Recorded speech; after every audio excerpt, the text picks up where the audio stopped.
Today I'd just like to share with you a couple of verses from the Bible, which are today's readings for evening prayer from Celtic Daily Prayer, and also a reflection.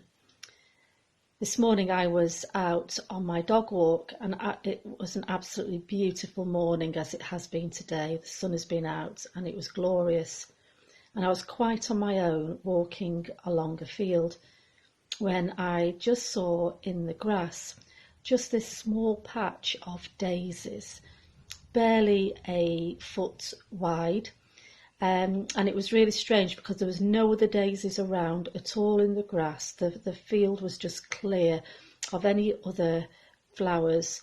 It was just this little patch of daisies, and I just stood for quite some time just gazing at them and looking at them, thinking how beautiful they were. And all the daisies with their bright yellow faces and their white petals, they were all faced the same way, just lifting their heads up towards the sunshine, just turning themselves to the source of power that keeps them alive.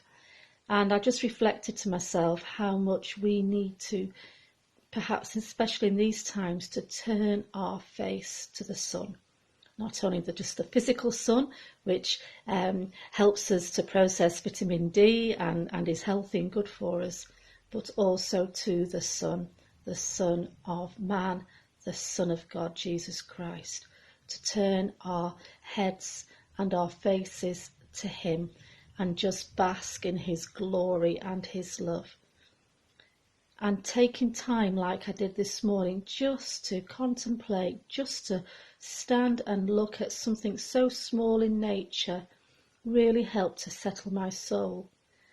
And today's verses that I've just read now also settle our souls if we are still feeling quite anxious. I don't know about you, but I go through times of feeling perfectly okay, and then times where I do feel anxious. The first is from Psalm 27 at the end. It says, "Wait for the Lord, be strong, and he shall comfort your heart. Wait patiently for the Lord." So maybe that might speak to you. You may just need to sit today and look at the daisies and wait for the Lord and know his strength, his love, and his comfort. And the other was one of my favourite verses from Matthew's Gospel, chapter 6, verse 27.